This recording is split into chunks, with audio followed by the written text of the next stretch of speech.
Programa não recomendado para menores de 12 anos.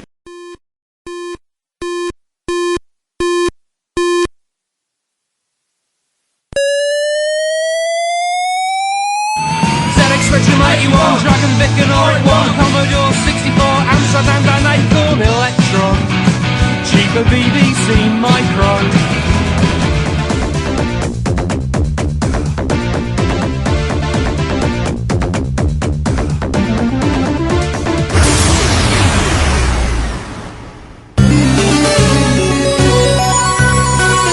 Retrópolis, a cidade dos clássicos.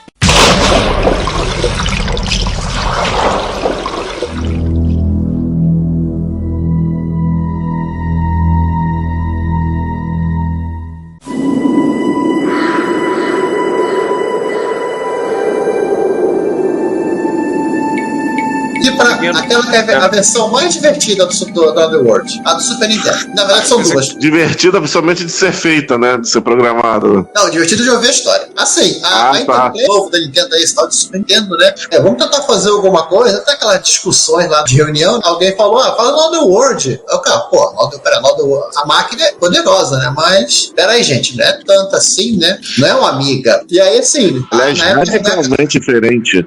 E na época, a Rebecca Heller, ela já tinha olhado o código-fonte, que já tinha acesso, né? E falou na reunião, né? Pô, isso aqui dá pra fazer no GS, tá falando do Rio. Seria o equivalente a alguém falar, isso aqui dá pra fazer no Spectrum. E o Brian Fargo, que é o CEO da Interplay, falou, poxa, nem com aceleradora esse jogo rodava no GS. O problema é que a Rebecca Heller, ela entendeu isso como um desafio. Desafiar grinhas. Desafio assim. A carreira dela é sobre não dá pra fazer isso. Não dá? Vamos ver se não dá. Segura minha cerveja aí pra ver se não dá. A carreira dela foi muito baseada nisso. É mesmo. É mesmo. Segura minha cerveja. É verdade, concordo. Vamos lá, como a gente já falou, né, a Interplay tinha interesse muito desse jogo para Super Nintendo, mas ela não estava interessada em pagar os $10 mil pelo kit oficial da Nintendo, o Super Nintendo Emulator SE. Então, com muito interesse, mas não tem interesse sim, tá? Só um comentáriozinho rápido. Acho que a Nintendo mexeu no fornecimento de energia lá no jogo, que deu uma queda de energia. Ele teve uma flutuação de energia na casa dele. Uau. Então a Nintendo está lidando com a concessionária de energia elétrica. Os Illuminatis estão agindo atrás.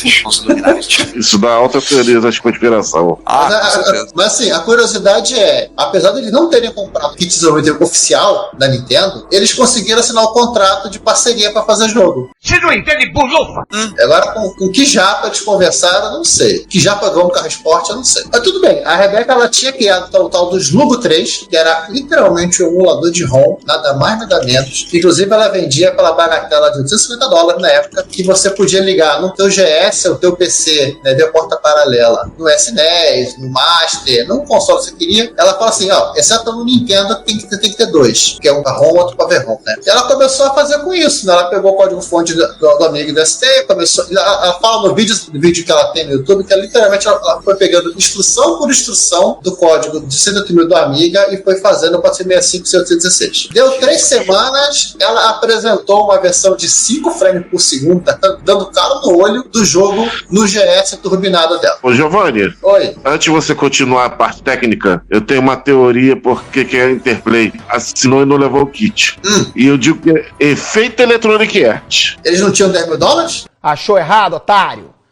Não, eles têm, assim como a Electronic Arts tem. Só que a Electronic Arts, tanto no caso da SEGA quanto no caso da Nintendo, ela se recusava a pagar essa exorbitância pelo kit. E eu não sei. Mas o que acontece?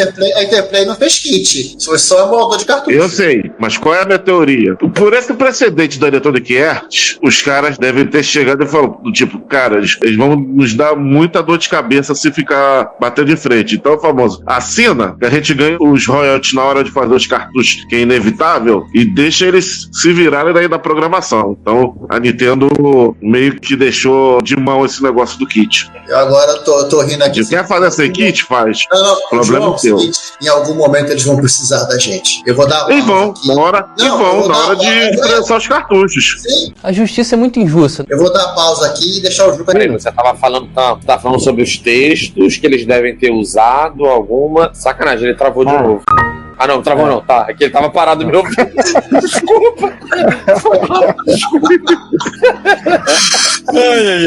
Essa época agora, dessa chuva de verão e tal, aí piscou a luz. Sabe aquela piscadinha? Você piscou a luz, foi o suficiente pra deixar o roteador maluco. Aí você tem que desligar mesmo e ligar, porque senão o software dele fica loucão, assim, né? Aí levou um tempinho pra eu voltar. Seguinte, eu acho que com a mudança da resolução, eles devem ter feito uma fonte menor. Eu preciso verificar. Precisaria olhar lado a lado se eles têm uma fonte de texto menor pro alinhamento do gráfico vetorial caber direito a interface lá aquele sistema operacional imaginário que eles têm, onde aparece texto na tela. Eu acho que é o único lugar onde aparece texto na tela. O título do jogo é um bitmap.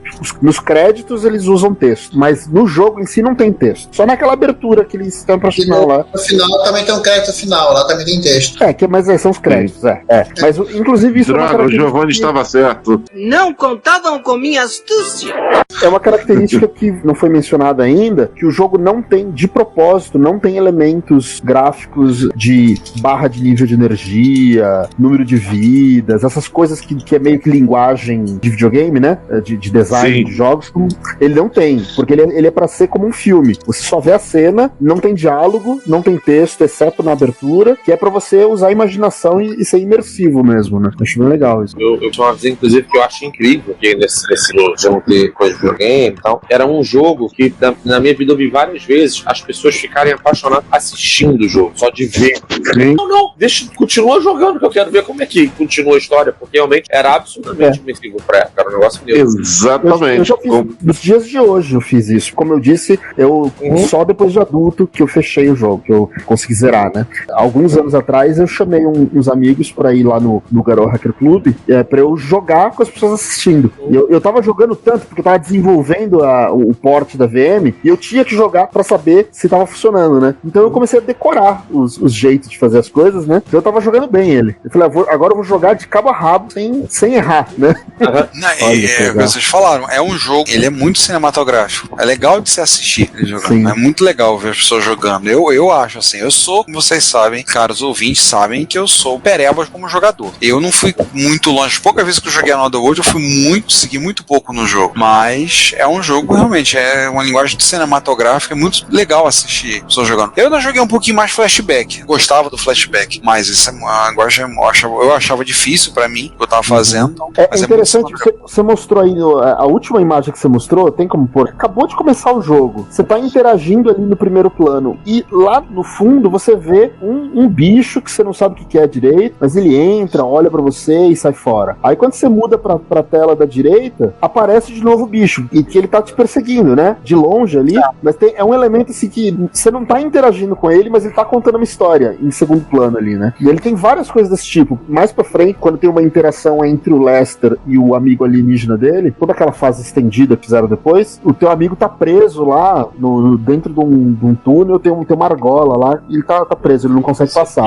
Aí quando você atira num lustre, sai o peso do lustre, ele consegue se liberar e continuar engatinhando por dentro de um túnel, né? Tem uma tela que aparece só um cantinho, um triangulinho do cantinho da tela, e você vê o corpo do seu amigo passando. É um negócio tão sutil, eu demorei pra entender o que era aquilo, mas é pra você ver que o seu amigo passou pelo túnel e desceu ali. Eu lembro dessa parte, inclusive, quando ele fica preso, que ele tenta sacudir, e ele não consegue, tipo, pô, eu tô preso, né? Ele faz uma expressão tal. E que eu acho incrível que tudo isso acontece num jogo em que não tem diálogo. Na verdade, você tem uma pessoa que fala algum idioma, que nem é dito no jogo, tendo que interagir com um alienígena. Então, assim, né? Não tem diálogo. Eu acho isso incrível. E como cabe ao jogador introjetar a história e tentar imaginar. Por exemplo, tem gente que diz uma coisa, tem gente que diz outra, na interpretação de o que é que acontece. No final da primeira fase, quando ele levanta, eles estabeleceram um vínculo de amizade e os outros alienígenas prenderam outro cara também por ter... Qual que é, né? Na minha cabeça sempre foi isso. Eu sempre rio de volta, não sei. Mas qual que é a explicação do que aconteceu ali? Né? Você já jogou a continuação? É um lixo, né? The worst episode ever. Vamos falar nela, por favor. Agora não. Tem uma explicaçãozinha. Tá. Mas vamos citá-la, pelo menos. Sim. Antes de seguir adiante com a versão do Super Nintendo, Ricardo, você consegue mostrar essas duas imagens aí? Que tem uma coisa importante que a Interplay fez. Espera me dar um minutinho que eu consigo sim. Bem, é que é o seguinte, uma coisa importante que a Interplay fez foi o seguinte: a caixa da versão europeia era muito bonita, então a Interplay resolveu esse problema. Nós vamos mostrar então, apresentado. Primeiro eu vou mostrar para vocês a primeira versão europeia, que realmente a caixa da versão europeia é muito mais bonita. Então, como vocês podem ver agora, aí, caros ouvintes. Inclusive, aí, essa arte do próprio Charry, esse desenho aí, ele pintou. Tem um documentário que ele mostra os quadros, inclusive com várias paletas de cores diferentes, as pinturas que ele fez, né? Até escolher esse aí. Tanto que essa arte é o que eu usei. O material é amplamente usada como arte do jogo, né? Das versões de comemorativas de aniversário. Agora, já que é pra fazer, agora vamos maltratar os nossos caros ouvintes que estão assistindo. Então, a gente já pede antecipadamente desculpas a todos os nossos 17 ouvintes que estão assistindo. Interplay da Virgin. Não, essa é da Interplay. Só que no caso da Virgin aí, porque ela distribuía na Europa, né? Sim. Gente, que imagem horrorosa. Que cara horrorosa. O companheiro da Interplay. E a US Gold, a gente sempre bota a culpa em tudo. Dessa vez ela não tem. E nessa imagem, o monstro. Eles chamam de besta, né? Tem detalhe, besta. É porque no inglês é beast, né? Ele tem as feições todas aí que justamente o Eric Charry fez o desenho do monstro sem quase nada de detalhe, justamente como técnica de cinema também, para deixar o público introjetar os seus medos e a sua imaginação naquela silhueta só, entendeu? E essa capa faz exatamente o oposto do que o Eric Charry desejava pro... Pois é. E num momento que não existe no jogo, né? Que nenhuma parte eles estão nesse lugar aí que tem pilares de rocha. E um tentáculo gigante surgindo no meio das rochas pra poder pegar. Tentáculo né? Essa capa é toda errada em vários níveis. O tentáculo ali em relação ao tentáculo que aparece no início do jogo quando você tá subindo na água. Inclusive, eu não sei se vocês já fizeram isso. Imagino que o Juca deve ter visto isso. Ouvi você. Eu acho isso muito legal. É muito legal. Permita só brincando já. Eu já fiquei brincando de ficar assim, você fica parado, aí o tentáculo vai subindo, aí você anda um pouquinho, ele desiste. Aí você para, ele vem de novo, você anda um pouquinho, ele desiste. Tem um limiar, tem um ponto assim, chegou num ponto, aí ele faz a animação de pega. Permita dar um comentário dos nossos queridos ouvintes nesse momento. O Spy disse, quando viu a capa, só falou credo. O Fábio Santos disse que Merlin. Essa fonte tem a cara de meio Aladdin. E o João Antônio Júnior, a capa do Super Nintendo é ainda pior. Eu queria mandar um abraço pro Spy. O Spy e o Dalpós trabalharam comigo lá na USP, na TV Digital. Muito legal ver o Spy aí. Entendeu, né, Spy? Você é culpado, tá, Spy? Já tá sabendo. Você tem uma parcela de culpa. Agora, depois desse grande intervalo, vamos voltar pro Super Nintendo, né? Nossa, é animal. O porte do Super Nintendo é o filé do filé. A Burger Backing, ela apresentou, né, a versão do GS rodando, com o GS dela acelera 10 MHz. Olha, 5 frames por segundo, eu quase não mexi em nada, tá rodando. Vocês falaram que não podia, pode. Agora então ela resolveu fazer a versão do SNES. Antes disso, aquela pausa porque a Nintendo... João, a Nintendo forneceu a documentação técnica do Super Nintendo pra Interplay. Mesmo eles não comprando o kit de desenvolvimento. Forneceu tudo em japonês, inclusive. É o quê? Aí ela teve de parar o projeto para aprender o básico de japonês para conseguir entender as entranhas do console. Só uma coisa, a gente tá falando, eu vou maltratar nossos caros ouvintes, mostrar a capa do Super Nintendo e deixar que expressem seus comentários a respeito. Tem. Olha só que Merlin. Porra! Tipo, não tem passarinho voando, tem passarinho voando no final. Porra, tem. Meu Deus. E essa é da versão do Another World. Ou seja, nada tão ruim que não possa piorar. Nossa, gente do céu. Deus do céu. É pra... O desenhista que cobrou isso aí cobrou baratinho. Pô, vocês também... Nossa. Hoje eles usariam o ChatGPT pra fazer a arte da... O Spy acabou de lembrar que a culpa é minha, eu coloque que eu quiser, citando, claro, uma referência a Homer Simpson. É mesmo, é? E o Fábio dizendo que é Back to the Future of Another World. Parece capa de filme de terror dos anos 80. Pediram pro sobrinho desenhar. Vocês falaram aí do ChatGPT, eu lembrei que recentemente eu fiz um teste, eu pedi pro ChatGPT escrever uma história alternativa de continuação do Another World. E eu fiquei impressionado, que ele sabe do que se trata e escreveu umas histórias que faziam sentido, assim. Isso é interessante. Seguiam mais ou menos a mesma linha, sabe? Mas então vamos lá, estamos falando da Burger Burgerback fazendo o seu trabalho hercúleo, como lembrou bem o Rafael. A vida dela como desenvolvedora resume-se a: que não dá pra fazer? Segura minha cerveja. Não, hein? Ela teve que aprender um básico de japonês pra entender como é que o hardware funciona, né? Poder chegar, pegou o material técnico que a Nintendo passou, gentilmente em japa, né? Gente, não tinha Google Translator na época, não. Olha, eu acho que a documentação viria em inglês se a Interplay tivesse comprado o kit de desenvolvimento, tá? Eu também acho. Só dando essa dica. Eu também acho. Também acho. Então ela providenciou uma Super FX pra entender como funcionar, fez a versão do jogo em tela cheia, usando 60 FPS, mas aí o pessoal de lá reclamou, o Brian reclamou: vai ficar muito caro o cartucho. Porque ele não estava errado ainda, pelo menos nesse ponto, ia ficar caro mesmo. Por causa do custo do chip. Sim, o Super FX era caro. E ainda mais, eu queria saber como é que ela conseguiu arranjar um Super FX, cara. Sabe como ela conseguiu? Ela pegou um jogo que tinha o Super FX, abriu o cartucho, dissoltou, olhou aquele cara, legal, e enfiou no emulador de ROM dela. Oh, yeah. Foi isso mesmo? Tá falando? Foi. Era exatamente isso que eu estava imaginando. Eu não sei, vocês sabem que o Super FX não foi criado pela Nintendo, vocês devem saber isso, eu acho, né? Então não devia ser tão difícil ligar lá pro pessoal da Audiogenic. Argonaut? Argonaut, desculpa. Mas talvez por contrato eles não mandassem pra ela. Não, tem amigos ali. Mas isso aí, acho que o Giovanni falou faz sentido, bem mais sentido. Ela foi colhendo no jogo como é que o bicho funcionava, ela hackeou o Super FX também. O mais louco dessa história, desse pote que ela fez, é que ela implementou usando o que tinha de melhor. Vai ficar caro, tira. Implementou de novo.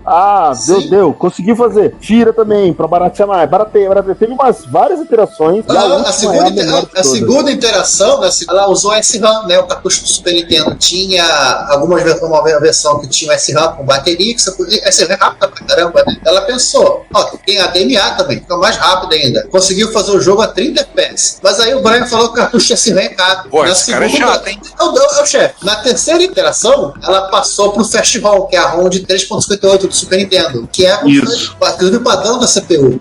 Fez lá o seu jeito, conseguiu ainda manter perto dos 30 FPS, só que a Interplay tem novo Brian lá. Não. Dizer que eu não sabia que era 50 centavos de diferença entre Fast ROM e a Slow ROM. E, meu irmão, o que tem de jogo que usa, não é possível que a gente teve tanto jogo no Super Nintendo com performance cagada por causa de 50 centavos, mas assim. É que os caras tinham que fazer. Não, é que o problema é o seguinte, Rafael, o pessoal tinha que fazer o lote da Nintendo, né? Eu sei, mas porra, eu sei que vai aumentar exponencialmente para 50 centavos, mas pelo amor de Deus, cara. Rafael, fazendo um advogado diabo aqui, já tô pensando que R-Type Grade estão na tua mente aí, do Super Nintendo. Esses jogos foram lançados 2 anos antes. Então não devia ser 50 centavos, devia ser só $2 por memória. Tá vendo? Eu entendo que você vai fazer uma considerável, tá vendo? $2. Eu entendo que você vai fazer a produção de cartucho grande, é óbvio que esse preço não vai ser $2 lá no final, vai ser uma coisa maior. Então, se você bota $2 pra vender a mais, eu não acho que é tipo, ok, eu recupero esse valor depois na venda e aí eu não vou tomar o prejuízo. Não, eu não entendo de dinheiro, eu entendo só de programar. Tá bom. Aí no final, assim, depois toda essa eu fui advogado diabo, mas tinha um pouquinho de sarcasmo também. Eu entendi, claro. Mas assim, depois toda a muquiranice da Interplay, ela teve que optar pela Slow ROM, rodando a 2.68 MHz, que sim, em clock, isso parece pouco, mas é mais de 70%, eu acho. Ou seja, Ricardo, você que é matemática, faz a conta pra gente rapidinho. Como eu citei, Capcom, Konami e entre outros fizeram essa moquiranice também. Foi só Interplay, não. Ainda, tinha um outro detalhe. No início da década, principalmente, isso meio eu acho que não, mas no início da década, eles ainda estão com problema de falta de chip. Então pode ser que muito chip Fast ROM simplesmente não tinha no mercado. Ou se tinha pouco. Acabou. Sempre tem falta de chip. Sempre tem mercado de falta de chip. A diferença é de 25%. 25% mais lento. Que é coisa pra caramba quando você tem que usar muito processador, né? Aí qual foi o truque da Rebeca? Simplesmente, tá bom, eu não tenho DMA, mas a área de DMA do Super Nintendo ainda tá lá. Eu não tenho cartucho SRAM. Aquilo lá roda aos 3.58. Então ela fez pedaços de código do renderizador, de polígono, para rodar lá, naquela área mais rápida, 32 bytes. E conseguiu fazer o jogo rodando a 20 FPS. Isso aí pra mim é magia. Então, o meu entendimento, eu não sei se é exatamente isso, mas o que eu entendi é que ela usou os registradores de configuração do DMA são memória rápida, muito pequena. Então, alguns registradores só que você tem lá. Só que é o suficiente pra você botar uma rotina de assembly armazenada dentro do registrador, cujo propósito era configurar a DMA. Caraca. Deixa a DMA desabilitada, mas usa aquela memória do registrador para outro propósito. Os implementadores, os autores de emulador devem, a partir daí, passar a odiar as pessoas, né?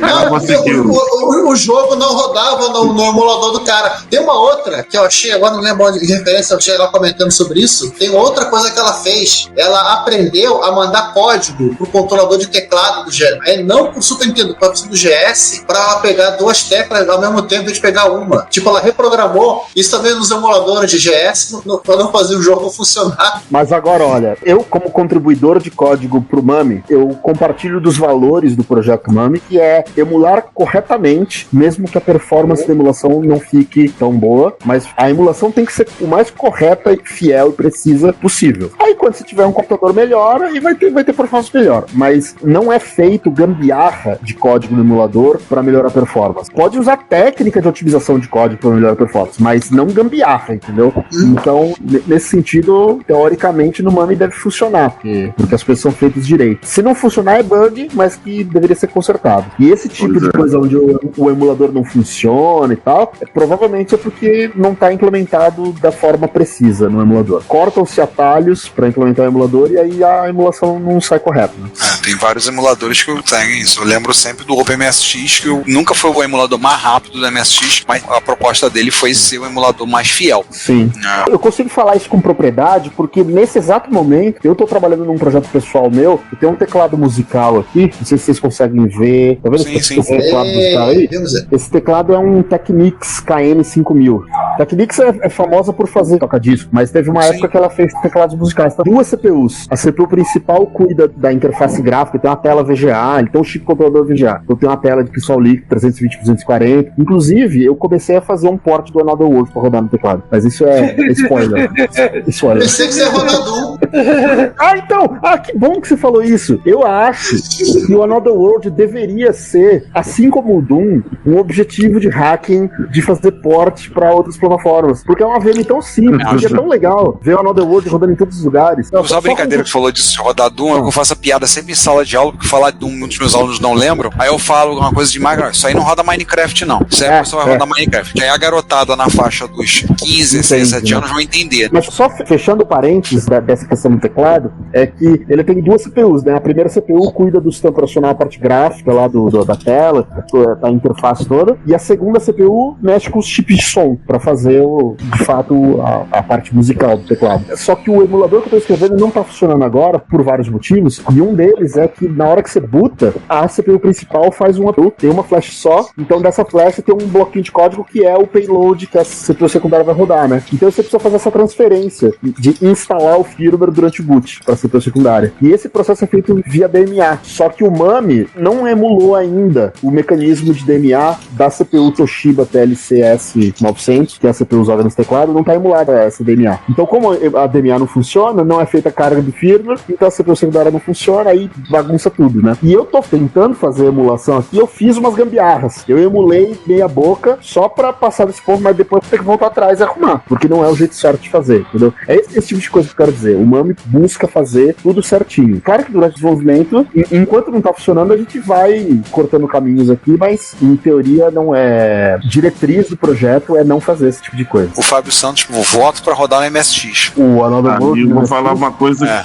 Olha, eu vou falar uma coisa. Talvez falar sobre isso no final. Talvez no MSX não tenha um outro problema que a versão do Super Nintendo teve. Mesmo ela sendo em cartucho, por causa ela tinha load. As coisas estavam compactadas, né? Só pra encerrar o lance do Super Nintendo, a resolução do jogo foi reduzida também, 224 por 160 no Super Nintendo, porque 20 frames por segundo, rodando a 2.68 MHz, não tem como fazer muita mágica. E a outra coisa, um belo dia lá no escritório da Interplay, tava lá a Rebeca trabalhando, falaram pra ela, olha, o Eric Carlinhos tá aqui e quer te conhecer. Yeah.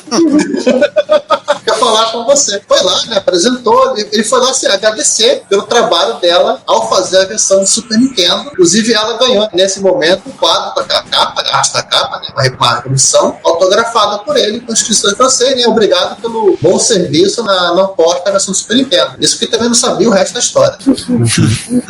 Acho que aumento ela não teve. Não, só o quadro, que tá na casa dela, lá pendurado na parede. Mas tudo bem que essa história ainda vai ter um final feliz pra ela. Por que pareça na versão mais obscura. Mas aí saindo, vamos falar, já que ela tava fazendo, ela começou fazendo a experiência usando o GS, acabou a versão do Super Nintendo, ela virou pra Interplay e falou assim, olha só, tô com uma versão aqui pro GS, tá pronta, você não quer lançar também? A Interplay olhou e falou aquilo que eu falo muitas vezes à minha esposa. Aham, Cláudia, senta lá. Naquela época, todas as publishers estavam largando o GS pelo meio do caminho, já estavam abandonando. Estavam só esperando que a Apple atirasse pra matar o GS, que desistisse dele, ou que um caminhão passasse por cima de um GS. Tadinho, a máquina tão legal. De 1993, né? Mas tinha aqueles grupos de usuários fiel, assim, feito o MSX Rio, que era o Big Red Computer Club, que tava comprando jogos não lançados, só que até aquele lance, o jogo não era da Interplay. A Delphine que era a dona do jogo. E ela não podia fazer um licenciamento em cima do licenciamento. Quer dizer, já fizeram, né? Tetris manda lembrança, tá? Pois é. O Tetris manda um tchauzinho, assim, joga um beijinho nesse museu. A caixinha padrão, a luva que tinha, manual genérico. E, cara, tudo que a Interplay fazia, que não fosse console, era genérico. Era pra usar na maior quantidade possível de plataforma. Para economizar, né? A caixinha era genérica, o manual era genérico, tudo era genérico. Então, a Interplay fazia isso, né? Foi lá e aí com uma folha com as instruções específicas da versão, o disquete e a etiqueta para colar. Versão pro GS, para colar lá na luva. Aí o grupo de usuários combinou que compraria 1000 caixas do jogo ao custo de $25 cada um. Não, peraí. Não. Eu escrevi errado na pauta. Ô, cara burro! A Interplay falou, olha, a gente vende. Pedido vai ser mínimo 1000 unidades a $25. A Interplay recebeu o cheque, cumpriu a parte dela no acordo e entregou as caixinhas. Passou 3 meses, o pessoal do grupo virou, vem cá, dá pra rodar mais 1000 cópias? Vendemos tudo. Os caras da Interplay estão olhando assim, esses caras são um bando de tarado, né? Eu não tô louco! Deve ter pensado, meu Deus, tudo um bando de tarado. Não, só a Interplay pensou. Foram os $25 mil mais fáceis que a gente ganhou na vida aqui. Chegou lá, 3 meses depois, roda mais 1000. Os caras olharam, pô, esses caras vão dar. E aí, o Another World é, por conta disso, o último jogo comercial lançado pro GS. Terminou bem, fechou bem. Terminou bem, muito bem. A versão do GS, ela tem 4 opções de resolução. Se você tiver um GS sem aceleradora, melhor que você use a versão quarto de tela. E põe uma lente de aumento na tela. Mas aí, tipo, a gente fez isso com o Wolfenstein 3D na época, então vai embora. Aí é aquela questão que o Giovanni tinha comentado dela inserir no buffer do teclado, né? Pra poder fazer com que ele lê 2 ou mais teclas precisando pressionadas simultaneamente nele. Que também fazia com que o emulador do GS não rodasse no jogo, por algum motivo. Pois é, né? Mas tá assim, é cheio de magia negra o código, né? Cheio de macbaria. Porra, que bacana essa história, hein? Legal, gostei de saber dessa história do grupo de usuários, bacana. E aí resolveram levar uma versão do Macintosh. Alguém quer falar dessa versão do Mac? Eu falo que ela é bem rapidinha. Ela saiu pela Mac Play, e quando eu vi isso eu fiquei, que diabo essa tal de Mac Play? Aí eu descobri que na verdade era só o nome que a Interplay usava para vender jogo de Macintosh. Não! A Rebeca também desenvolveu essa versão. Basicamente, não tem nada demais, ela é igual a de DOS, só a resolução maior. Pede 2 MB de memória, tá rodando com essas cores. E a parte curiosa, assim, não tem muita discussão sobre performance, que na época que era Mac já tava com 0,20. Tem que ficar economizando o ciclo de CPU. Agora eu queria só dizer um negócio pra você. Nosso site e podcast são gratuitos, o que significa que você gasta nada para visitar o nosso site, assistir o que temos no nosso canal do YouTube, ouvir nossos episódios, nada. Mas isso não significa que não tenha custos, pelo contrário. Nós da equipe investimos tempo, conhecimento e dinheiro nossos para entregar a vocês o melhor conteúdo que pudermos proporcionar. E nós não pretendemos poluir nosso site com anúncios, ainda mais em tempos onde bloqueadores de anúncios são fatos da vida da internet hoje em dia. Então, pedimos a vocês que colaborem conosco para o sustento dessa nossa iniciativa cosmopolita. Você pode pagar o IPTU, sim, o Imposto Predial e Territorial Urbano da cidade de São Tramiel de Retrópolis. Mas aqui o tributo é facultativo e o valor é baixo. Logo, pedimos uma contribuição no valor de um cafezinho ou de uma garrafa térmica cheia de café. Na página relacionada no nosso site, você pode encontrar maneiras de você contribuir. Agora, se você doar o valor de alguns cafezinhos, você poderá receber um brinde nosso, um cordão de crachá ou de pendrive, a sua escolha. Se o valor for ainda maior, você ganhará, além da nossa gratidão, uma camiseta. O frete é por nossa conta. Nós temos também QR Code para depósitos via Pix, temos a nossa chave Pix, além de botões para doação pelo PagBank, pelo PayPal, pelo Mercado Pago. Então, contribua pagando o IPTU como um legítimo residente de Retrópolis. Você também pode ir para o link de loja no menu superior do nosso site e adquirir no Mercado Livre ou no Shopee algum dos itens que vendemos: camisas, cordões, adesivos, os itens das nossas campanhas de financiamento coletivo, como os baralhos de amigos e videogames e o livro do MS-DOS revelado. Temos também links de afiliados que estão na lateral direita do site, abaixo das nossas redes sociais. Se você for comprar algo na AliExpress ou na Amazon, acesse o site a partir dos nossos links, que receberemos uma pequena comissão da sua compra. E, por último, se você quiser doar algum item de hardware, aceitamos de bom grado. Sempre temos interesse em incorporar o erário retropolitano, algum microclássico que precisa de carinho e amor para dar alegria a muita gente. Todas as doações, lucro obtido nas vendas, comissões de links de afiliados, tudo é revertido para a Secretaria de Fazenda de Retrópolis para a manutenção da estrutura da nossa cidade, e você estará nos ajudando a manter a Cidade dos Clássicos viva e ativa. Muito obrigado pelo seu apoio. Seu reconhecimento não tem preço. Quem gostar de mim gosta, quem não gostar acabou. Essa aqui é pro João, é a cara dele. Quer que eu fale dessa última fala? Tá com nojinho de falar. Peraí, deixa eu só botar o comentário. Teve um ouvinte nosso que falou, expressou a sua opinião sobre, espero que ele não esteja aqui, o João Antônio Júnior, expressou a sua opinião sobre a versão do 3DO, que é essa que nós vamos falar agora. Que a versão dele, segundo ele, cometeu o sacrilégio de mudar a trilha, ficou muito bonita, segundo ele. Então, não, agora... ficou. E essa ideia tem nome e sobrenome, tá? Tem ela também, a Rebecca Heilemann, né? Isso. Os íntimos Beck, né? Ou Beck. Beck ou Beca. Ou Bebeca. Melhor parar com nomes de apelidos de Bebeca. Não acredito que você está me xingando outra vez, Robin. Você não é tão íntimo dela assim, tá? Pois é. A versão do 3DO é de 1994, também produzida pela Beck, e a princípio tem nada demais. Na realidade, seria o mesmo jogo de todo mundo que tinha plataforma 3DO. Só que eles sugeriram alterar as imagens ela de fundo. Sugeriu? Ela sugeriu. A galera as imagens... Aí, João, a galera do 3DO queria lançar o mesmo jogo. A galera do 3DO queria lançar o mesmo jogo, igualzinho. Aí a Rebeca falou, poxa, vocês vão lançar o mesmo jogo que todo mundo já tem, já jogou, a Pamela tá jogando há 2 anos, faz uma coisa diferente. Ela falou, olha, 3 anos, filho. Ela falou assim, poxa, quando eu mexi na versão do GS, eu descobri que assim, tem a opção de importar a imagem fundo e carregar direto, e dá pra também trocar o som. Vamos fazer um jogo diferente. Aquela caixa gigante que o Angry, como é que é? O Angry Videogame Nerd adora do 3DO, né? Que a caixa não cabe na estante. E assim, ela sugeriu isso, ela extraiu as imagens, todas as imagens de fundo do jogo, são 60 imagens, eu acho. Aí a ITV contratou uma empresa, um estúdio que fazia fundo para desenho do He-Man. Eu tenho a força! Para desenho animado, né? Ela fez esse redesenho e parece que foi uma orquestra de câmara, algo parecido, que regravou o áudio. Aí fizeram um jogo diferente, remasterizado. Ela inventou o remaster de jogo, né? Não inventou, não. O pessoal da Lucas fazia isso antes. O pessoal da Lucas já fazia essas coisas. Com montagem, mas ela sim, foi o primeiro remaster do Another World, do Out of Tears, foi o primeiro remaster, sim. Também trocaram a música pro desespero do Eric Charrier. Todo dia tem uma merda. Aí ele provavelmente deve ter se arrependido de ter dado o autógrafo pra ela. Eu acho que ele ia lá pegar a placa de volta. Pegar o quadro de volta. Dá de volta. Você trocou a música. Porque ele não sabia onde é que ela morava, senão ia lá buscar a placa de volta. Devolve essa porcaria. Exatamente. Pra cá. Devolve pra cá, porra. Eu acho que nessa época ele já não tava mais na Delfine, né? Já tinha saído e a Delfine tava só tocando. Pode ser. O Eric Charrier não tava na Delfine, é isso que você falou? Eu não lembro, mas 94? Acho que já acho que ele nunca foi funcionário da Delfine, de fato, eu acho. Eu acho que ele sempre foi tipo aquilo, era freelancer, e aí o esquema que assim, na hora que foi fazer a publisher, né? A gente comentou que procurou a Virgin e tal, acabou procurando que ele já tinha contato também. Mas eu ia comentar que eu acho que assim, eu tô chutando, tá? Não sei, mas é porque eu acho que ele nunca foi funcionário da Delfine, de fato. Eu ia comentar que eu já joguei a versão do 3DO também, e pô, eu concordo com o autor do jogo. Eu acho que os pontos mais realistas fica muito diferente em relação ao que você tá vendo na frente, assim. Então é esquisito, assim. Parece que você tá vendo um jogo de fundo e um jogo de frente diferente.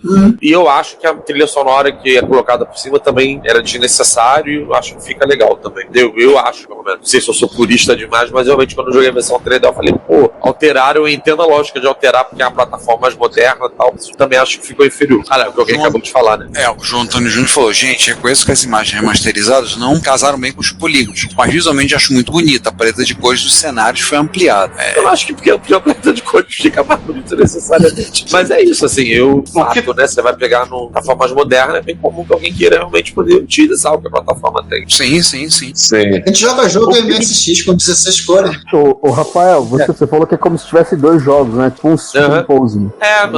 Colando no superimposing um jogo atrás e outro na frente, né? E isso me fez lembrar, é o 3DO, né, que você tá falando, né? 3DO. Vocês já viram o 3DO que faz superimposing com... É o circuito todo no 3DO numa placa de PC. E você roda no PC e ele faz superimposing. Aí tem uma cena que você consegue ver o Windows 3.11 rodando o joguinho lá de carta, lá de baralho, e no fundo o jogo lá de moto. Eu ouvi falar disso. 3DO Blaster. 3DO Blaster, exatamente. É uma placa que compatibiliza o teu PC com 3DO. É o kit downgrade. Vem com controle e pasmem. CD, que o CD tem que ser um modelo específico da Panasonic para rodar os jogos.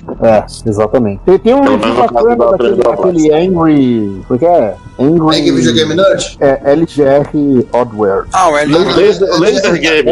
É o Laser Game Review, né? Isso. O LGR. Eu botei no chat a versão do 3DO, eu achei o vídeo aqui, botei no chat pro pessoal que quiser ver. Nossa, o Alexandre tá vendo a capa agora. Que zorra essa capa, misericórdia, chocando as pessoas. Sim. Vamos chocar mais ainda as pessoas com o Homebrew? Não é nem chocar, né? Mas tudo bem. Chegando no Homebrew, teve um Homebrew dele primeiro pro GBA, né? Game Boy Advance. Foi feito pelo Cyril Gordon, o sujeito que fez engenharia reversa da versão do Atari ST, mas também de 50 outros jogos. E paga os próprios boletos trabalhando pra Minecraft. Né? Peraí, Minecraft hoje em dia é da Microsoft.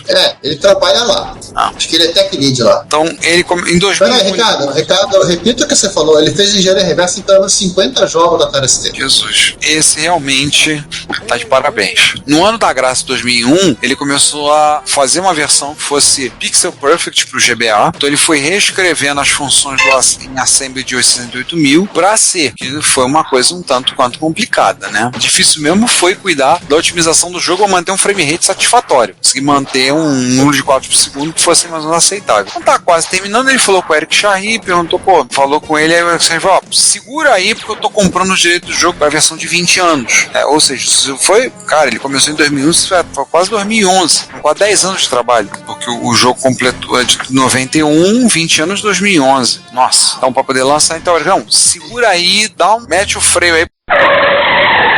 A gente vê aqui. Posteriormente, o próprio Achaí ajudou ele, providenciou novas imagens de fundo de 256 cores para usar na versão de GBA. Bem legal isso, hein? Versão bonitinha. Essa versão de 20 anos de aniversário, eles refizeram os fundos de novo, mas não refizeram os fundos 3DO Style. Fizeram fundos que são mais compatíveis com a estética original do jogo. Olha, mas o Fábio Santos falou, botei um olho na versão do 3DO, achei top demais. Eu botei o link no chat para quem quiser ver, aí depois eu vou ver. Depois eu vou assistir. Eu comecei a ver um pouquinho durante a gravação, mas eu vou assistir melhor. Sim. E aí vamos falar da outra controvérsia, né? Vamos falar de outra arquitetura controversa que teve um homebrew desse jogo, que é o videogame que tinha o... Metro Goldwyn Mayer apresenta Tom e Jerry, versão brasileira Cine Castro, Rio de Janeiro e São Paulo. O Atari Jaguar. Não vamos entrar no mérito da velha discussão de que ele é 16 bits, é 32 bits, não interessa quantos bits ele tem. É por isso que o sindicato tá essa matança aí, classe desunida. Lembrar que ele tinha 3 processadores, o Tom para lidar com vídeo, o Jerry para lidar com áudio, 100.000 para controlar os joysticks. Olha a confusão. Na teoria, né? Joysticks na teoria, né? Na prática, ele faz muito mais do que isso. A Interplay até pensou em fazer um port para ele, mas foi cancelada porque será, né? Ele foi cancelado antes. Dado que o Jaguar naufragou, né? Aí na Atari Convention de 2007, uma cidade francesa que eu não vou me arriscar a falar o nome. Congy-sur-Théroux. É, isso aí. Saúde. O Eric Charry apareceu pra dar um oi. Aí os organizadores, peraí, deixa eu apresentar um cara aqui, o Sebastião Briat aqui e o galera do grupo da Removers. Perguntaram a ele, vem cá, a gente pode portar o jogo pro Jaguar? Ele ficou impressionado com a habilidade de programar pro Jaguar. Aí falou, esses caras são loucos. Yes, we can. vai, beleza, curti, mete bronca. E aí depois ele mandou o código-fonte da versão do Atari do Amiga pro Sebastião, e aí liberou pra eles poderem fazer o porte. É um cara maneiro, cara. Ele incentiva a galera que faz. Ele é bom pra dar ideia, né? Ele é bom ou dar ideia ou botar na pilha errada, né? O 100.000 rodava VM sem aperto, né? Mas ele preferiu deixar a coisa mais divertida. Ele escreveu um compilador just-in-time, um JIT, para transformar o bytecode da VM em assembly 100.000 em tempo de execução. Sua magia é top. Meu Deus do céu.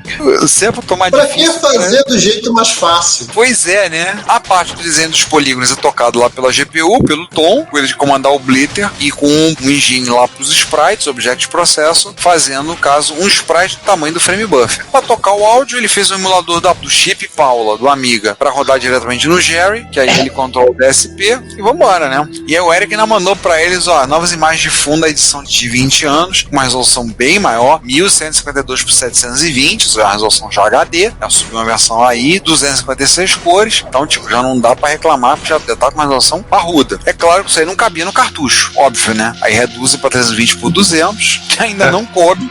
Aí, bem, vamos compactar esse negócio. Puxaram o algoritmo lá, o LZ77 da manga. Caraca, ele implementou essa porcaria direto na GPU pra descompactar a imagem de fundo. GPU, você não tá fazendo nada, faz isso aqui pra mim. Gente do céu, caraca. Só um comentário rapidamente, dá um tchau pro João Antônio Júnior, que é nosso ouvinte, que falou que vai ter que dar uma saidinha. Beleza, que bom. Um abraço, João. Na verdade, ele implementou o LZW, porque assim, o Atari Jaguar tem um algoritmo no STK dele. Só que assim, ele falou, é um binário velho que a Atari forneceu, pilador padrão, é uma ponto alt, que é difícil pra caramba de rodar com máquina nova. Então assim, eu vou fazer o do zero aqui. Eu fiz tudo do zero. A performance ficou boa pra caramba. O Sebastião disse que eu queria fazer a versão em 480 pra poder usar o modo entrelaçado do Jaguar. E ver como é que é.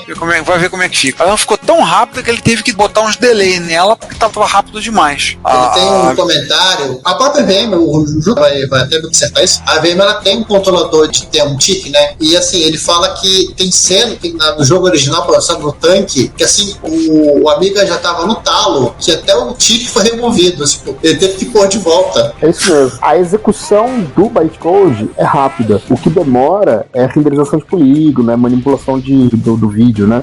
O jogo ele tem uma instrução que pausa, mas tipo assim, ele roda todas as threads que estiverem habilitadas, terminou de rodar o código de todas as threads, antes de voltar para a primeira, ele dá uma pausa. E essa pausa é definida por uma variável lá que diz quanto tempo de pausa é, aí atualiza a tela e começa de novo. Você pergunta, você que mexeu no código-fonte e aí ainda dentro do que o Giovanni tá falando dessa parte, essa cena do tanque, no Amiga, claramente você vê o jogo arregando a parte gráfica, porque tem coisa pra caramba acontecendo na arena, só que não tem tanto problema, porque a jogabilidade tá toda presa num cantinho da tela e você tá com a mãozinha mexendo. Tu sabe se o frame rate dessa parte da mão roda uma coisa à parte do resto da tela? Não, o render é junto, né? só. É um só, uma coisa só. Beleza. Não afeta muito, realmente, que ali naquela parte você só tá apertando todos os botões aleatoriamente até algum te arremessar pra fora. Então, assim, não é como se a questão é, realmente é aleatoriamente? Eu não sei também. Eu joguei tantas vezes, eu nunca soube qual era o botão que joga pra fora. Eu acho que simplesmente começa aí tem hora que o tanque abre, começa a tirar pros cantos. E eu não sei se tem algum botão que eu apertei que faz aquilo, ou aquilo tá só no script já. Tem uma hora que ele me joga pra fora. Isso eu já fui jogado pra fora logo no início. Eu queria depois ler o código-fonte do bytecode pra ver exatamente qual é a sequência ótima. Qual é, pra otimizar. Fazer speedrun, né? Eu já tive momento de speedrun é feito com base esse pessoal que faz speedrun vira e mexe e faz desassembly pra ver as coisas lá. A forma ótima é esse caminho aqui. Eu já tive jogando aquilo que eu já teve momento que eu levei um tempão, porque dá pra morrer naquela fase também.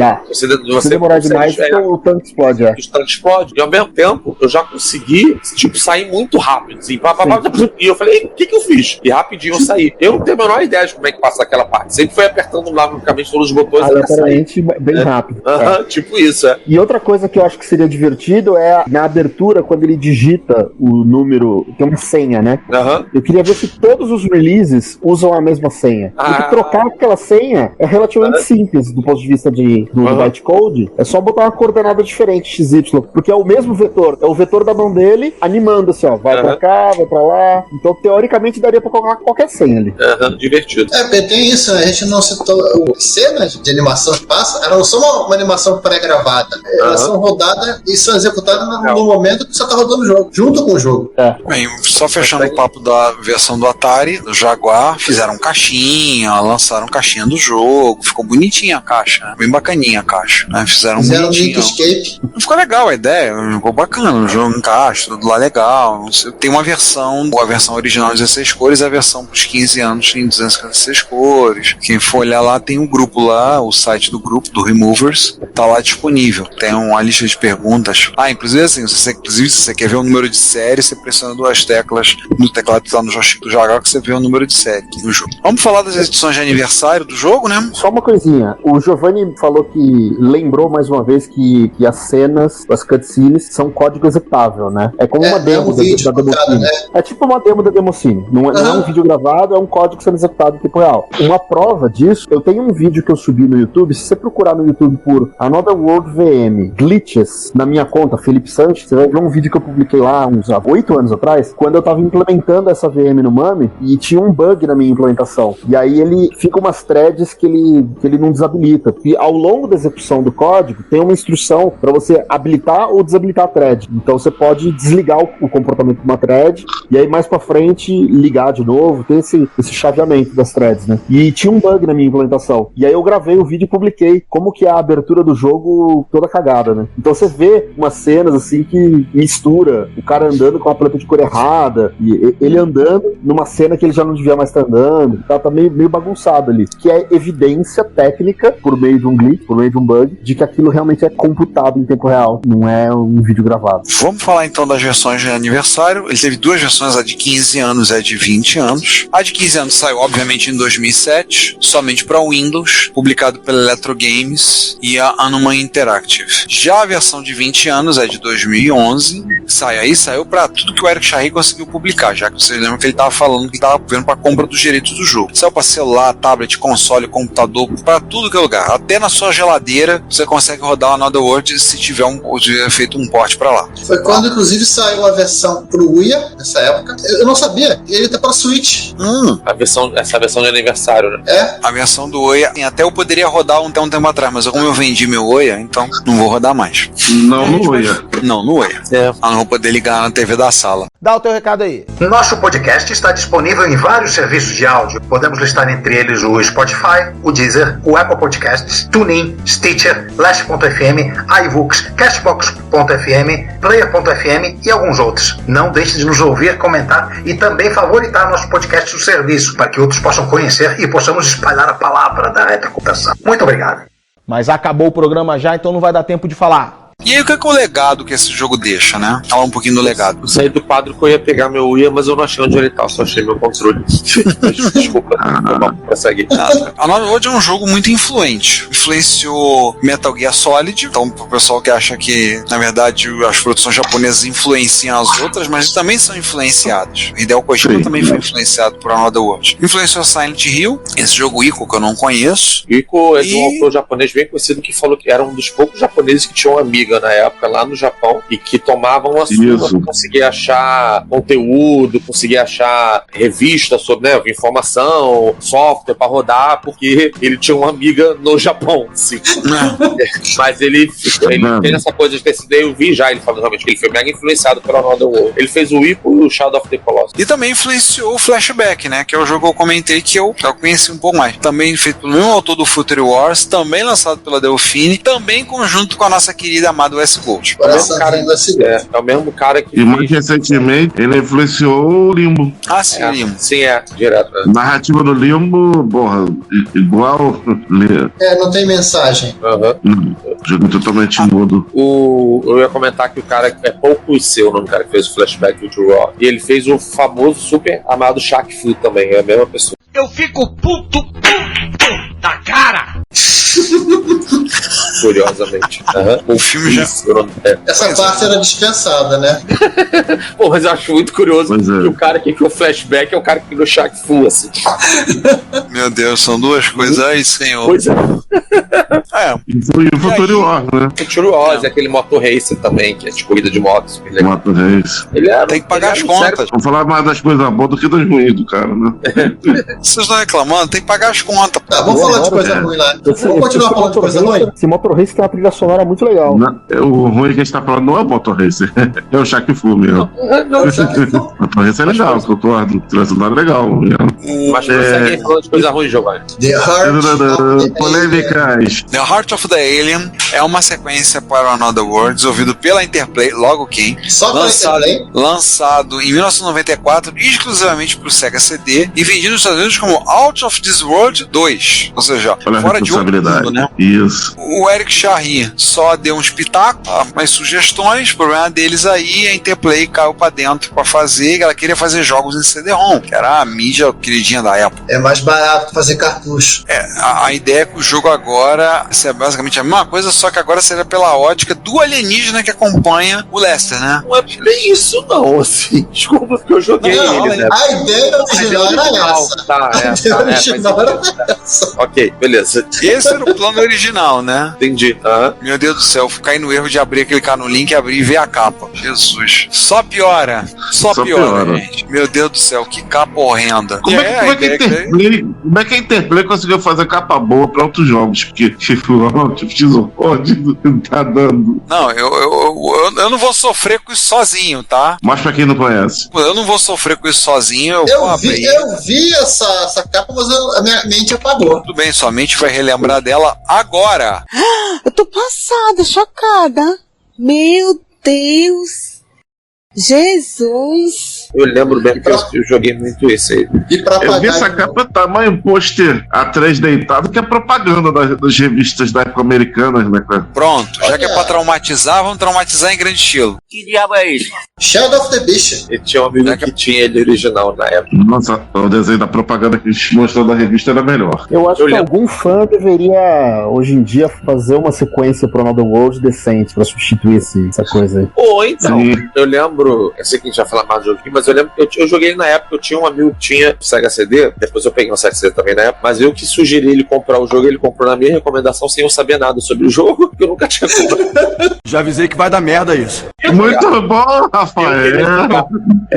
Jogou o cara pros leões. E eu falei assim, pô, vem com o jogo original junto, que o mesmo CD você tinha, o Out of the World e o Out of the Alien no mesmo CD. No início tu escolhia qual dos dois você queria jogar. Então assim, ele não ficou muito que vinha o original junto, ele não tinha o original, tal, então pra ele. Inclusive foi na casa dele que eu descobri que a versão do Mega Drive tinha uma parada a mais, que eu nunca tinha visto. Pô, e assim, eu sei que virou, é uma daquelas coisas que virou ponto comum hoje em dia, o pessoal meteu o malho nesse jogo. Ele é muito pior do que o original, não tem a menor dúvida, assim. Mas ele não é tão ruim quanto, eu pelo menos acho, ele não é tão ruim quanto o pessoal fala hoje. Acho que é porque ficou muito assim, esse conhecimento coletivo de ser muito pior do que o original. Depois o Eric aí, tipo, deslegitimar a continuação e tal. Mas se tu for jogar assim, é tipo ruim como o Shaq Fu. Aí o Shaq Fu eu acho que passa por isso também. Mas é tipo um jogo muito ruim. Sim, não, assim, é mediano, é medíocre, não é horroroso. Não, é que assim, a ruindade dele não tá na parte técnica, a ruindade dele tá na história, né? O que ele se propôs a fazer como sequência. Tipo, por exemplo, o Knightmare 3 do MSX é como sequência do Knightmare 2. Você tem um jogo que não tem nada a ver com o jogo original, só herdou o nome. Então, o que eu acho legal, a única coisa que eu acho legal da continuação é que, assim, aquela parada que o jogo já falou, tem uma explicação, porque no primeiro jogo, o teu amigo tem olhos escuros, todos os inimigos têm olhos vermelhos. E aí, nessa continuação, a abertura começa mostrando que houve uma guerra entre os povos dos olhos vermelhos e o povo dos olhos que não tinham os olhos vermelhos. Sem diálogo, mesmo esquema, só que houve uma batalha entre eles e tal, o povo dos olhos vermelhos dominou o outro povo. E aí, talvez por isso, e aí escravizou os caras. Por isso que você vê lá no primeiro, você tem um monte de gente lá, né, nessa parte que você foge da cadeia e tal, tu vê um monte de gente lá no fundo trabalhando, tipo, parece um trabalho forçado. É até legal que quando você cai da jaula no primeiro, todo mundo para pra olhar e o trabalho para, porque todo mundo diz, cara, que porra que aconteceu? Isso é maneiríssimo, né? E o cara, olha só, na hora que você cai e todo mundo para pra olhar, até aparece um cara de trás da parede que vem correndo pra olhar. Assim, isso, E depois esse movimento que ele faz, ele tem os os risquinhos, o próprio Eric Chahi falou que aqueles risquinhos foram inspiração estética do anime, do jeito de fazer as animações. Então, mas eu acho que o segundo jogo ele não tem só essa questão da história, mas tem também a questão da estética, da direção artística, que diverge do que o Eric Chahi esperava, entendeu? Eu acho que tem isso, a jogabilidade não é tão legal, o level design principalmente não é tão legal. Assim, eu lembro que logo no início, eu sei que eu conheço muita gente que reclamou que o Another World, eu não consegui passar a primeira parte, porque eu falei, cara, você tem que matar todas as lesminhas primeiro, a pessoa não conseguia deduzir que ele tinha que matar as lesminhas. Cara, as 3 primeiras telas do primeiro jogo são um pesadelo, do segundo, desculpa, são um pesadelo horroroso pra passar, porque é muito difícil. E toda vez que você morre, você volta lá pra início, você fala, caraca, eu tenho que passar daquelas 3 primeiras de novo. Então, o problema é que a jogabilidade dele é muito, assim, muito ruim. Não é muito ruim, eu não sei, é porque eu joguei muita coisa no Amiga, eu tenho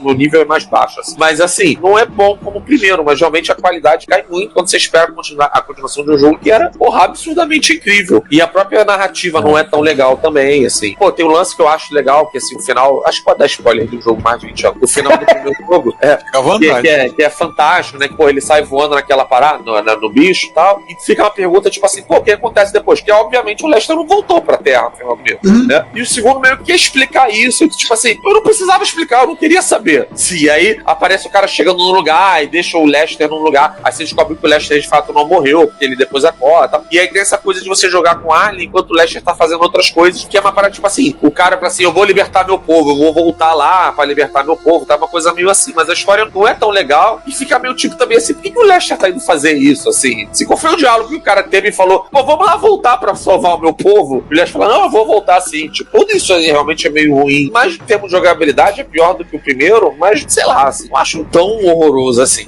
E o lance das animações do personagem, eu acho que eles tentaram fazer meio um negócio de rotoscopia também, mas ficou tosco, igual aquele desenho animado do Senhor dos Anéis com rotoscopia, sabe? Sim. Toscão, assim, é um negócio meio feio, sabe? É diferente, não sei, eu não gosto. Eu acho que o fato do Eric Chahi não ter aprovado pesa muito também na opinião popular. Com certeza. Pô, se o autor da coisa não gostou, então realmente é ruim, né? Não tem o endosso do autor, né? Acho que o que mais matou esse jogo mesmo foi o hype. Ainda tem essa, né? Após o lançamento, o Chahi já chegou, ó, esse jogo não faz parte da sequência. Ele vem com o peso de ser a sequência do 1, que fez muito sucesso, e não contribuiu, não foi o esperado. O hype é o que mais matou. O hype é o que mais mata um jogo. Às vezes o jogo não é tão ruim, mas o hype destrói.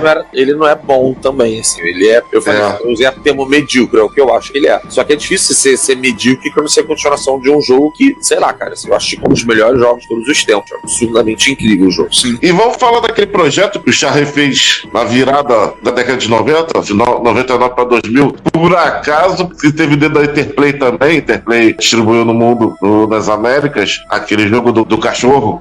Não, é só, acho que vamos fechar aqui na engenharia reversa da VM. É importante, né? Pra quem não tem o Sega CD, a mídia original e todo o resto, você pode aproveitar o trabalho do Gil Megrich, que ele fez a engenharia reversa da VM. Pro Amiga, né? Portou pro Amiga OS 3.9, pro Windows e pro GP32, aquele videogamezinho portátil que fez muito sucesso numa época e hoje em dia ninguém lembra que existe, mas ainda precisa do CD original do Sega CD. Olha só, eu queria só comentar que assim, eu tenho certeza que esse porte aí pro OS 3.9 a galera já portou pra rodar em coisa menor, que eu já vi o Ralph Allen rodando em A600, assim, que não era o OS 3.9. Então assim, que tem, eu sei que a galera diz que eu já vi o pessoal falando assim, eu cheguei a pegar pra rodar no meu, mas eu tinha que botar o jogo inteiro no cartão de memória, eu fiquei preguiça de fazer, porque ele pega 600 MB, então assim, e aí eu juro que eu fiquei preguiça de fazer, falei, é mais fácil jogar o de Sega CD. E até porque eu sei que como o meu A600 não tem acelerador, eu sei que a performance ia ficar horrível. Eu já vi o pessoal falando que assim, se eu não tiver pelo menos um 0.20 ou um 0.30, não me lembro, não roda legal, mas certeza que isso aí já roda em um Kickstarter menor 3.9, já fizeram isso com certeza. Sim, mas realmente o Sega CD, o processador dele é de 12 MHz. E eu acho que deve ter uma camada por cima pra rodar, então ainda tem mais uma quebra de performance aí. Então, sobre a máquina virtual, o Sylvain Lefebvre, no ano de 2023, implementou ela em FPGA, ou seja, a VM deixou de ser V, é só M, então já está implementado, fez essa implementação em FPGA, aqui até no Haxer.io, criou um chip dedicado para rodar Out of This World, implementação em FPGA. O jogo Rain World de 2017 fez uso de gráficos poligonais para o desenho e animação das criaturas. World. É um conceito que veio seguindo, foi mantido em um tempo. Esse conceito não morreu. Não morreu. Pra gente encerrar falando sobre Another World, ele tá em exposição no Museu de Arte Moderna de Nova York, no MoMA. Inclusive, eu não tinha visto esse ponto da pauta, eu descobri quando eu abri o link sobre a versão do Jaguar, falando sobre ela.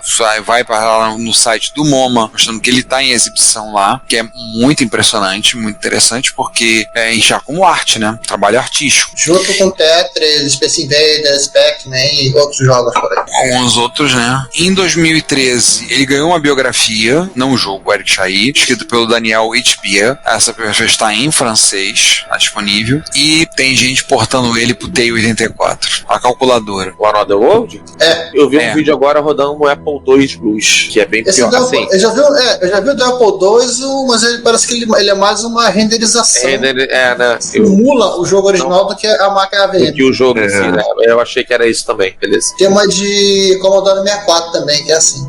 Eu imaginei que não era VM e não parecia ser mesmo, eu imaginei que no GitHub, inclusive, Another World CE, para rodar no TI-84 Plus CE, baseado no Fábio Another World, que é o interpretador de bytecode do próprio Fabien Sanglar, que ele fez no jogo. Sim. Pra gente não deixar ele só como Another World daqui pra frente, eu queria falar de um jogo que ele fez, que eu acho que tem quase todas o DNA do Another World, mais do Another World 2, né? O Heart of Darkness. Que é quer dizer, que o Heart of Ali, que é o Heart of Darkness. Engraçado que esse título... O Heart of Darkness é o livro dele, daquele polonês lá. Mas é um jogo não sei se é do polonês, eu sei que o jogo do Chahi é Heart of Darkness. Heart of Darkness foi lançado em 1998 já passou para PlayStation, PC e Saturno, mas o Saturno foi cancelado. Não sei se chegou a sair também para Mac. E, pasmem, tem Interplay no meio, né? Interplay foi published. Eu acho que esse jogo aí foi um jogo que ele tentou emplacar um segundo Another World. E ele quase conseguiu. Ele tem quase tudo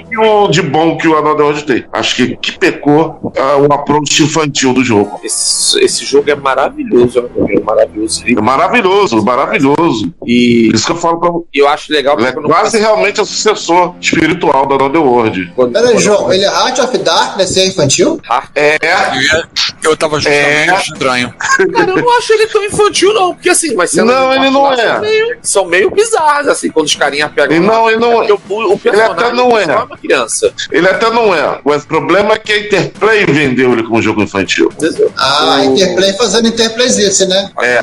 E aí eu acho que ele não vendeu bem na época. O que eu acho engraçado é que quando eu comecei a jogar ele, eu acho que ele deve ter dado sintaxe. Assim, era um jogo gráfico 2D numa época que todo mundo queria jogar coisa 3D, né? Mas era um jogo 2D no PlayStation. As pessoas já olhavam meio torto. Mas eu acho engraçado porque na época quando eu fui jogar, eu comecei a jogar e falei, nossa, esse jogo tem uma vibe tão parecida com a Another World, que coisa incrível, não sei o quê. E aí depois eu fui olhar e falei assim, por isso que tem uma vibe igual a Another World, porque eu fui pelo meu cara. Ok, faz sentido. É maravilhoso, cara, esse jogo é incrível, quem não conhece, porra, procura, porque é incrível, muito legal. Sim, fãs de Another World, aqui eu e o Rafael aqui fazendo coro, jogue o Heart of Darkness, que a vida do Chahi não é só o Another World, também teve o Heart of Darkness.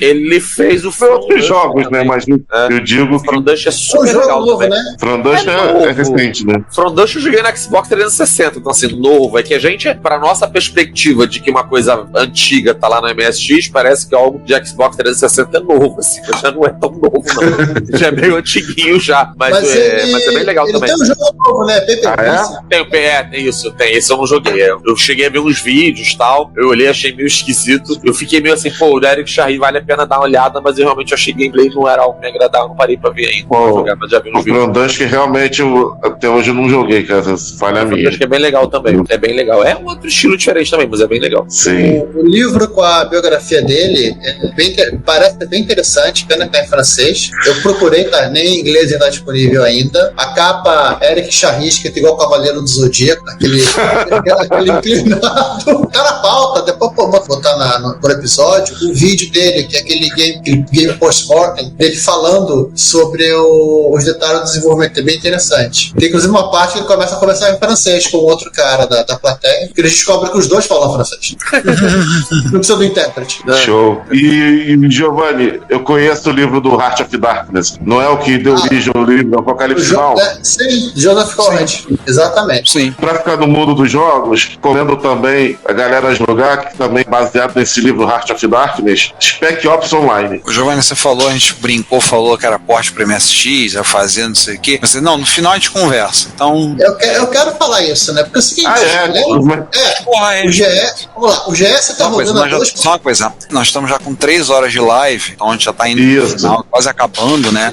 Nós estamos com 13 ouvintes fiéis que estão participando com a gente, né? Mas a gente já tá quase acabando. Gente. A gente teve um pico de 18 pessoas assistindo, muito obrigado. Mas só agora o Giovanni para completar, estamos a caminho do fim. Eu não vou gastar 3 minutinhos falando nisso. Porque assim, o GS, ele tá rodando 2.54, ele tem uma barramenta para memória de vídeo, tá rodando a 1 MHz, quanto da compatibilidade com o Web 2. Então isso quer dizer assim, só, em tese, um MSX, não 2, talvez um Turbo R, ou até um MSX 2, talvez com uma V9990, não necessariamente 38, tenha capacidade para rodar um Another of Mount of this World. Talvez nem com o polígono preenchido, talvez usando só o desenho das linhas de cada polígono, como fosse uma prova de conceito. Eu acho que a MSX tem condição de rodar um troço em 16. Eu vou te dizer o seguinte, eu já cheguei a pensar que como o gargalo de processamento é a parte gráfica, que é preencher polígono, e agora você falou sem preencher polígono, sabe o que eu pensei? Se bobear, até no Vectrex não dá pra fazer um negócio desse, porque a CPU não deve ficar bem legal. Não, o problema é que não tem memória suficiente pra botar o bytecode todo lá, mas... Tá. Mas ele pode ir carregando por demanda, né? Mas do ponto de vista de performance, desenhar vetor no Vectrex é fácil, né? O bytecode em si não é muito complicado. O que é complicado é a parte gráfica. No 9990, você não precisa nem se preocupar em ter todos os frame buffers, porque ele já tem background, acho que até 2 backgrounds, então você pode usar isso e economizar processamento para desenho dos elementos da tela. Eu ia falar isso, cara, essa V9990, né, eu vi por alto, assim, eu não tenho, eu vi as configurações dela por alto, cara, era um bicho, ela é um monstro, assim, porque isso aqui, se fosse o VDP que iam botar um Turbo R mesmo, cara, o Turbo R ia ser um cavalo, ia passar por cima de Super Nintendo, Mega Drive, tranquilidade, assim, e o que aquilo tem de capacidade gráfica, cara, quando eu vi as especificações dela, fiquei impressionado mesmo, assim. Então acho que se o gargalo tá na parte gráfica, eu acho que dava conta fácil com ela, assim. O 38 tem o blitter dele, tem um comando pra desenhar a linha, né? Joga o comando, vou fazer outra coisa. Sim. Inclusive tem uma coisa que a Rebeca usou na versão do GS, ela otimizou não a VM, ela otimizou o código, o script, tipo assim, isso aqui o GS não vai conseguir fazer muito bem, vou mudar o comando. Eu tenho duas considerações finais da minha parte. Uma é uma trivia que, comparando os releases, comparando o bytecode que tá em cada um dos releases, né, que na verdade é até difícil, cada release pode empacotar de uma forma diferente, né. O release de MS-DOS tinha um formato de compressão lá específico que ele usou. Aí o Nintendo, o bytecode tá concatenado com o resto da ROM do cartucho em um certo endereço de memória. Então, esse projeto que eu fiz, o Another World VM Tools, ele tem o objetivo de documentar os métodos de descompressão também de cada um dos releases, né? Tipo, se eu te der uma ROM de Nintendo, qual que é o algoritmo que eu faço para extrair da ROM o bytecode e fazer o desassembly, entendeu? Para cada um dos releases eu preciso documentar um método diferente, né? E aí eu comecei a fazer isso, não fiz de todos, inclusive tem até, eu acho que Pocket, qual que era? Enfim, eu esqueci agora, mas tem uns releases que vocês não mencionaram aqui, talvez seja não oficial, mas comparando os releases, eu fiz uma brincadeira divertida de pegar a listagem desse código assembly da VM, de 2 releases, e fazer um diff pra ver quais linhas do código mudou, né? E nessa, eu descobri que tem uma instrução a mais na VM do Mega Drive. Você sabe que as instruções de uma VM, assim como de um processador, tem opcodes, né? Tem um valor numérico. Aí tinha um opcode lá que é inválido em todas as VMs, exceto no Mega Drive, que aquele valor significa game over. Então uma instrução de game over. Pra que serve a instrução de game over? Provavelmente porque o menu de abertura e preferências do Mega Drive, lá onde você ajusta os botões, toda aquela coisa inicial, foi feita nativamente em assembly de 68.000. Cara, como qualquer outro jogo de Mega Drive, e a pessoa fez a tela de abertura programando pra Mega Drive. E aí, só na hora que você começa o jogo que ele carrega a VM, entendeu? E roda do VM. Só que na hora que você volta pro menu, como é que volta pro menu? Bom, tudo bem, você pode cancelar e tal, mas quando você termina o jogo, não vai ficar parado, ele tem que voltar pra algum lugar, volta pro menu. Então ele roda a instrução Game Over. Game Over e joga pro menu de volta. Aliás, deixa eu só jogar uma bomba no chat pra fazer que o pessoal ficar doido. Estão fazendo um port pra Commodore 64. Eu vou concluir, não vou falar mais nada, tá? Porque eu disse que eram duas considerações. Então, uma é essa trivia da instrução a mais que eu descobri, e a outra é um convite para todos os nerds, fãs de Another World, que tenham o pezinho na programação e engenharia reversa e tenham um gosto pela arqueologia digital, que se juntem a mim para continuar fazendo essa pesquisa, porque tem muita coisa ainda para desvendar dessas diferenças técnicas entre os releases. Então, quem quiser botar a mão no código, pode conversar comigo. Tem o meu contato aí na tela, o @fsanches, F de Felipe, né? F Sanches, no Telegram. Entre em contato aí que a gente troca uma ideia para levar adiante essas investigações. Uma curiosidade bem rápida aqui, não são todas as versões que tem aquela tela Star Wars, né? Do Star Wars. Acho que só do GS. O prólogo, né? Eu não lembro da versão do 2, não tem. GS Super Nintendo, né? Tá no Star Wars. Implementação da Beck? Ela devia ter pronto isso. Eu acho que isso não foi feito em código da VM, eu acho que foi feito nativo.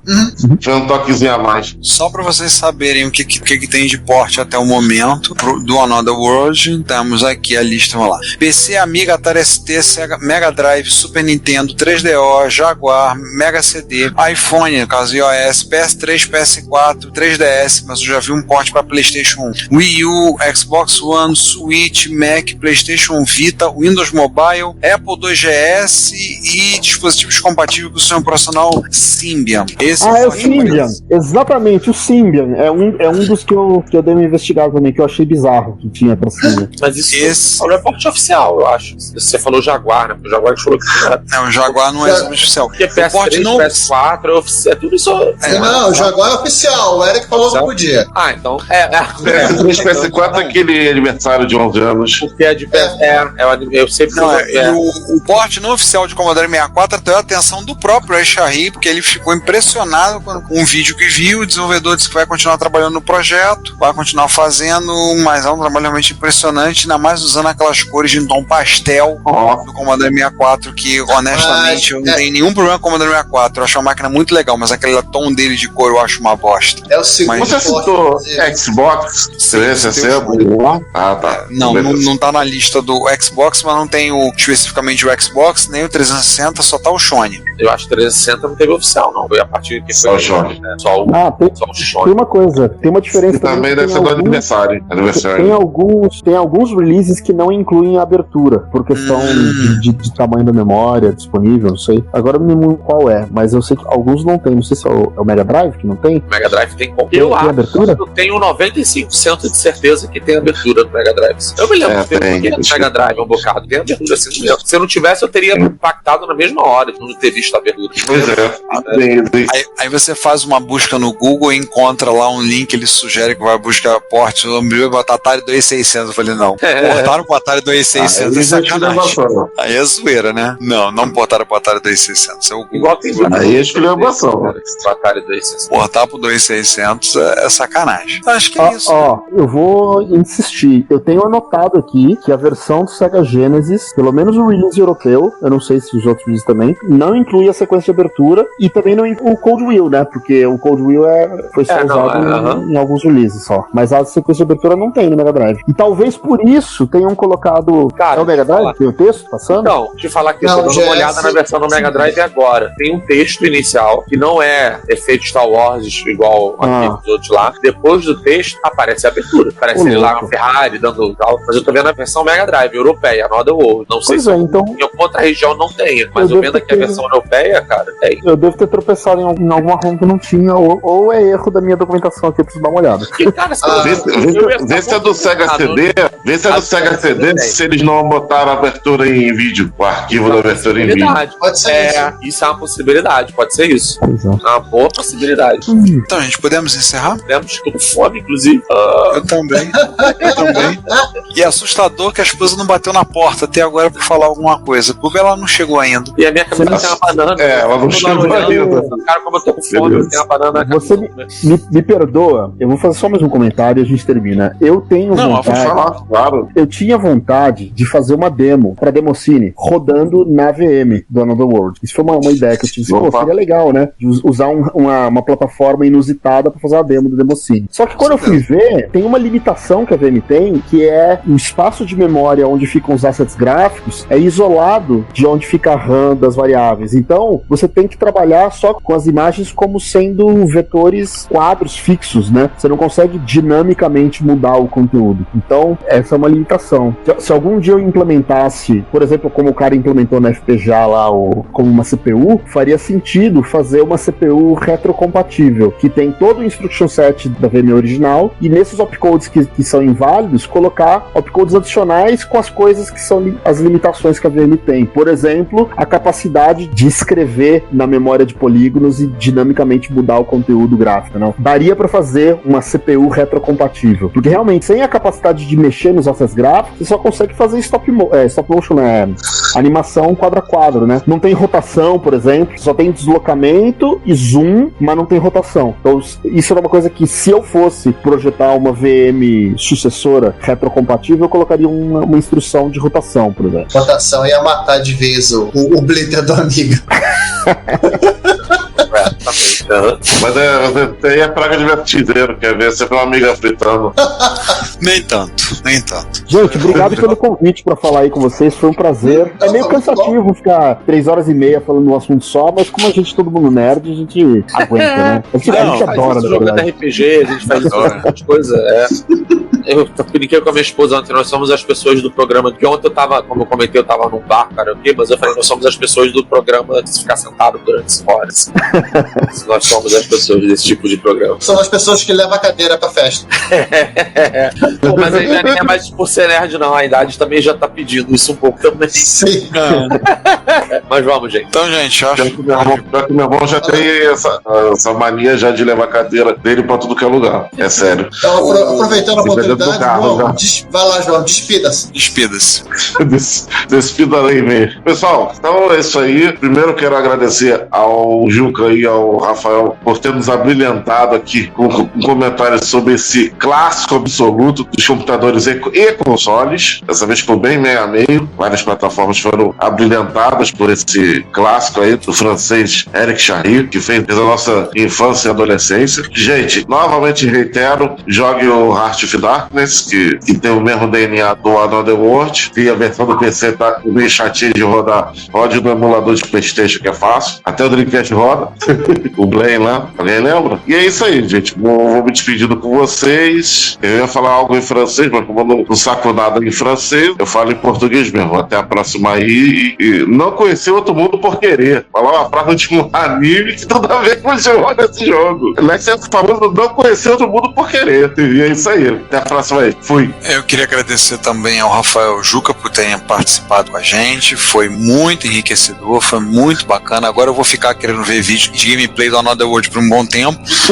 Que o jogo é muito bacana. Foi muito bom ter vocês aqui com a gente. Eu queria agradecer. Nós chegamos a um pico de 19 ouvintes, 19 participantes na live. Eu quero agradecer a todos que estão até agora ouvindo a gente, curtindo, falando, perguntando, comentando no chat. Manivon, sim, está todo mundo se despedindo? Então, sim. Então, nós estamos nos despindo. Não vou fazer isso não. Vou na frente de vocês não. Vou cometer esse atentado. Muito obrigado.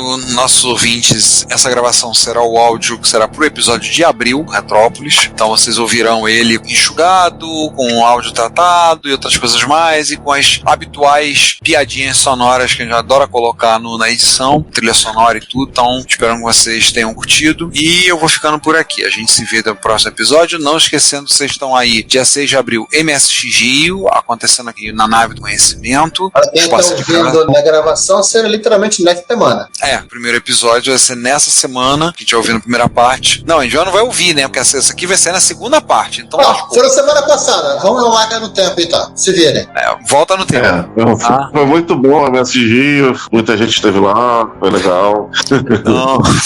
Tava avançando no tempo pra ver como é que foi. Não sabemos como é que foi, só sabemos que vai ser muito bom. Então vocês estão participando, agradecemos a presença de vocês, todos estão aqui conosco, 18 pessoas firmes ainda até aqui. Muito obrigado e eu encerro por aqui. A gente se vê no próximo. E eu vou lá, encontro vocês em outro mundo. Até. Fui. Então, pessoal, até mais. Obrigado, Rafael e Juca. Obrigado aos que ficaram e que chegaram no meio do caminho. Semana que vem, aqui a Kenzie tá de volta e eu acho agora deixar que os convidados se despidam. Então, a palavra é com vocês. Atirem no pauzinho quem vai começar primeiro. Eu começo. Eu peguei aqui primeiro, Peguei o pauzinho primeiro.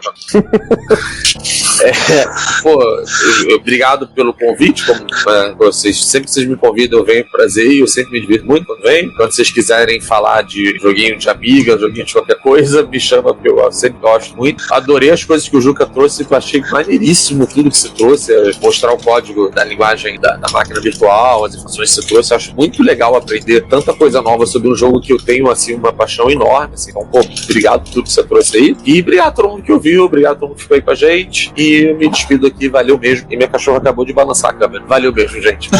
Tchau, tchau. Valeu. Bom, eu queria dizer que alguns anos atrás eu peguei aqueles ícones da Cold Wheel, que é tipo como se fosse um alfabeto, ideograma alienígena, e eu fiz versões vetoriais dele do Inkscape e preparei um conjunto de stickers pro Telegram. Só que eu pensei, ninguém vai querer usar essa porra, e aí eu não publiquei. Então, se vocês quiserem um conjunto de stickers do Telegram, me avisem que daqui a alguns dias eu posso subir essas coisas lá e bater os stickers, tá? E outra coisa, tem um jogo que eu gosto muito, que também é um jogo francês, que talvez algum dia a gente possa fazer um episódio só sobre ele, que é o Little Big Adventure Twinson's Odyssey, que tá pra lançar um remake remasterizado. Eles anunciaram que vão fazer uma versão nova aí, Twinson's Odyssey, que muita gente diz que é um jogo meio infantil, porque a estética dele é infantil, mas é um jogo bem bacana, e também de criação francesa, né? Eu gosto bastante do jogo. Mas é isso aí, obrigado. Eu tenho um canal no YouTube que eu recentemente faz muito tempo que eu não publico, mas de vez em quando eu posto algumas coisas, que é o Happy Hacking Videoblog. Então tem alguns vídeos sobre o Another World lá, se quiserem dar uma olhada, Happy Hacking Videoblog. E se quiserem entrar em contato comigo pra bater papo,